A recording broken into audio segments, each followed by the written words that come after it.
आए भैया हम राधे श्याम रसिया बड़ी प्रेम प्यार दुलार दहनी ये स्टूडियो के उद्घाटन में हमारी रही हम अब बहुत सुंदर एगो भजन गौनी हम एगो तो हम गौले बनी भजन एगो गौले बनी हम कौवाली भजन पहले तो अब रहा सवाल कि उन प्रेम प्यार देव जिससे पहले दुलार दिल बनी वही देखें देव सामने है दिखाई जी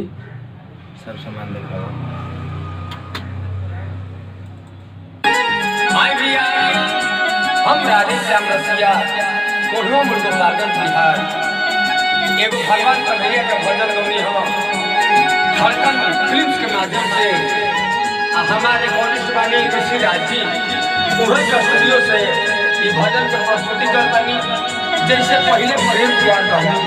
वैसे फिर प्रेम प्यार दुलार जरूर दी राधे श्याम रसिया जी के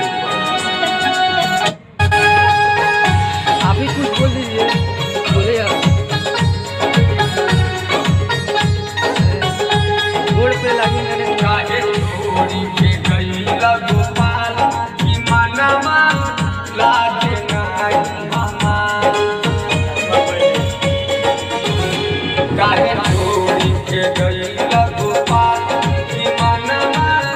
लागे आनंद लागा की मटकी और आनंद की मटकी चलो कारण वीडियो रहेगा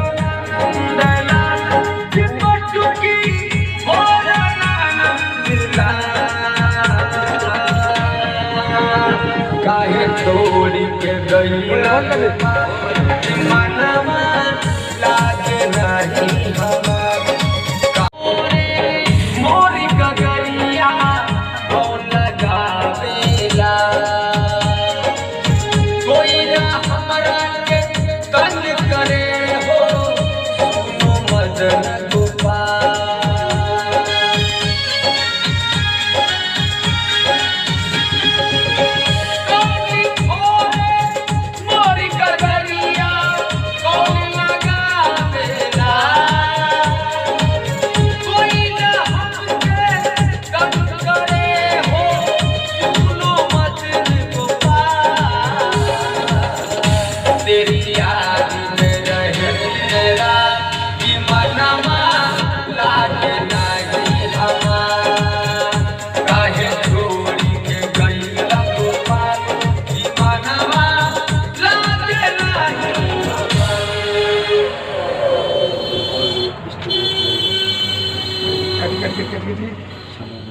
टाइम नहीं हुआ जल्दी।